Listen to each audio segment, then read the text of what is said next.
I am black before I am man.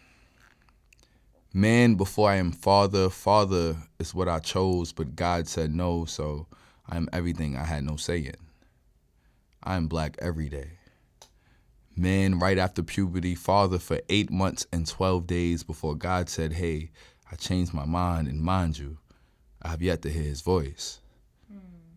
I just imagine a oh my bad or psych I lied, because ain't God made in my image anyway? See, I've been told that I play too much. Maybe being black makes you turn trauma into jungle gems. Maybe being man makes emotions distant cousins. Maybe being almost father makes you nurture yourself less. I'm not quite sure, because still, I have yet to hear his voice. All that I know is that I'm all the things I had no say in. See, I've always been a quiet kid. The type that is easily forgotten in Toys R Us while the rest of my peers chooses to run amok. I would much rather move in stealth to all the games I wanted to take home, but knew we only had money for about 1 or 2 or maybe 3, so I used my silence to concentrate. I remember after picking up my new edition, I looked around to find my mommy and she was nowhere in sight. I was so quiet that all I did was cry silently to myself for 10 minutes and out 10 until she eventually found me.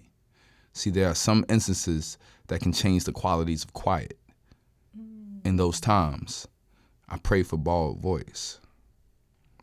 October 8th, 2005 is the day my mother grew mute from a hard life. I watched doctors turn ventriloquists, trying to recreate sound from the distance in her eyes. I wonder if she was still in there, just too tired to talk. My mother made sound look like fires burning, engulfed skin with dialect, and left language dripping from the tip of her tongue. Whenever she got the chance, she told me that sound is the part of God no one can ever take from me. I'm still not sure, because I have yet to hear his voice. When I was 11, I watched my mother spit roast a grown man and feed his body to the fire. I could smell his skin tightening up from the flames as if he was reduced to rubble. I asked her why, and she told me, boy, nothing on earth can disobey God's command.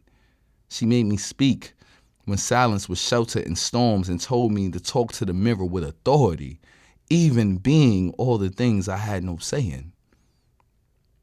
April 8th, 2019, I became a childless father. Labor filled my heart with the same silence my mother was overcome by. I had been man for quite some time and only father for a moment. That day, I had used my voice to break the sky and curse the God my mother told me about. That day, I became another thing I had no say in.